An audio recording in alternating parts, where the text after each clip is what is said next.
Praise the lord. ప్రభు నామమునకు స్తోత్రములు కలుగునుగాక. ప్రభునందు ప్రియ సహోదరి సహోదరులకు ప్రభునామములో శుభములు తెలియచేయుచున్నాను. ప్రభు అయిన క్రీస్తు వారు మన వాగ్దానం ఇచ్చి మనలను స్వస్థపరిచే దేవునిగా, యెహోవా రఫాగా మనకు వాగ్దానము చేస్తున్నాడు. కీర్తనల గ్రంథము 30వ అధ్యాయము 2వ వచనము. యెహోవా నా దేవా, నేను నీకు మొరపెట్టగా నీవు నన్ను స్వస్థపరిచితివి. కాబట్టి మనకు ఫలాని రోగము వచ్చి ఉన్నది, స్వస్థత లేదు. ఫలాని జబ్బు వచ్చి ఉన్నది, స్వస్థత లేదు. కాబట్టి మనము ఈ లోక సంబంధమైన వైద్యుల దగ్గరకు వెళ్ళి మనము మొరపెట్టుకొని ఎడల ఆ వైద్యుడు మన రోగమును పోగొట్టలేడు. లేదా మన ఇరుగు పొరుగు వారి దగ్గరకు వెళ్ళి నేను స్వస్థపడలేకున్నాను అని చెప్పినప్పుడు వారు మన యొక్క రోగమును బట్టి వారు స్వస్థపరచలేరు. కాబట్టి మనలను స్వస్థపరిచేవారు ఎవరు? రఫా, స్వస్థత దయచేసేవాడు ఎవరు? యెహోవా రఫాగా ఉన్నటువంటి ప్రభు అయిన క్రీస్తు వారు. కావున మనకు స్వస్థత లేనప్పుడు, రోగం వచ్చినప్పుడు మనము క్రీస్తు యొద్దకు మనం వెళ్ళాలి. యెరూషలేములో బెతెస్దా కోనేరు దగ్గర 38 సంవత్సరముల నుండి ఒక రోగి పడి ఉన్నాడు. దేవదూతలు వచ్చినప్పుడు ఆ రోగిని ఆ యొక్క కోనేరులో దించుటకు ఎవరు లేకపోవటం వలన 38 సంవత్సరములు స్వస్థత లేక అక్కడ పడి ఉన్నాడు. ప్రభు అయిన క్రీస్తు వారు అక్కడికి వచ్చి ఉన్నారు. ప్రభు అయిన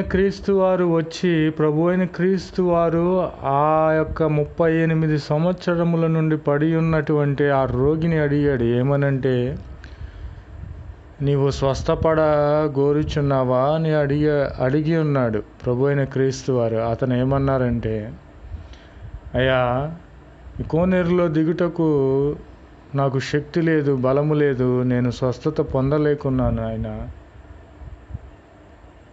నేను స్వస్థత పొందాలని కోరుచున్నానని అనినప్పుడు ప్రభు అయిన క్రీస్తు వారు 38 సంవత్సరముల నుండి పడి ఉన్న ఆ రోగిని ముట్టి స్వస్థపరిచి ఉన్నాడు.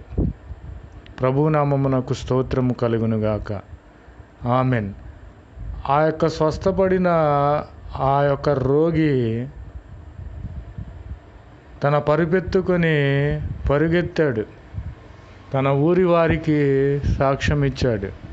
ప్రభునామమునకు స్తోత్రములు కలుగునుగాక. కాబట్టి మనకు స్వస్థత లేనప్పుడు, రోగం వచ్చినప్పుడు మనము దేవుని దగ్గరకు వెళ్ళాలి. యెహోవా రఫా, స్వస్థపరిచే దేవుడు మనకున్నాడు. మనం ఎందుకని మనుషులను ఆశ్రయించాలి? మనం ఎందుకని డాక్టర్లను, ఈ లోక సంబంధమైన వైద్యులను మనము ఆశ్రయించాలి? వారేమాత్రము కూడా స్వస్థపరచరు. వారి యొద్ద స్వస్థత లేదు. కాబట్టి మనలను స్వస్థపరిచేవాడు ఒక్కడే, ఆయనే ప్రభు అయిన క్రీస్తు. యెహోవా రఫాగా మన రోగములను తొలగించి మనలను స్వస్థపరిచే దేవుడు. నేను నిశ్చయముగా చెప్పుచున్నాను, ఈ యొక్క సమయంలో ప్రభువు వాక్కులు వినుచున్న నీకు ఏ విషయమై నీకు స్వస్థత కావాలి? నీకు శరీరంలో ఏ భాగము చెడిపోయి ఉన్నది, ఆ భాగమునకు స్వస్థత కావాలా? గుండె అస్వస్థత ఉన్నదా, స్వస్థత కావాలా? ప్రభువు యొద్దకు రా. ప్రభువుకు అసాధ్యమైనది ఏదీ లేదు. నీ శరీరంలో ఏ యొక్క పార్టు చెడిపోయినను, ఏ అవయము చెడిపోయినను ప్రభు అయిన క్రీస్తు వారి యొద్దకు వచ్చి నీవు వేడుకొనినట్లయితే, మొరపెట్టినట్లయితే ప్రభు అయిన క్రీస్తు వారు అద్భుత ఆశ్చర్యకరముగా నూతనమైన అవయవములనిచ్చి నిన్ను గణపరిచే దేవునిగా ఉన్నాడు. ప్రభునామమునకు స్తోత్రములు కలుగునుగాక. కాబట్టి ఈ యొక్క సమయంలో మనకి స్వస్థత కావాలంటే ప్రభు అయిన క్రీస్తు యొద్దకు వెళ్ళాలి, కానీ ఇరుగు పొరుగు వారి యొద్దకు వెళ్ళి చెప్పుకుంటే స్వస్థత రాదు.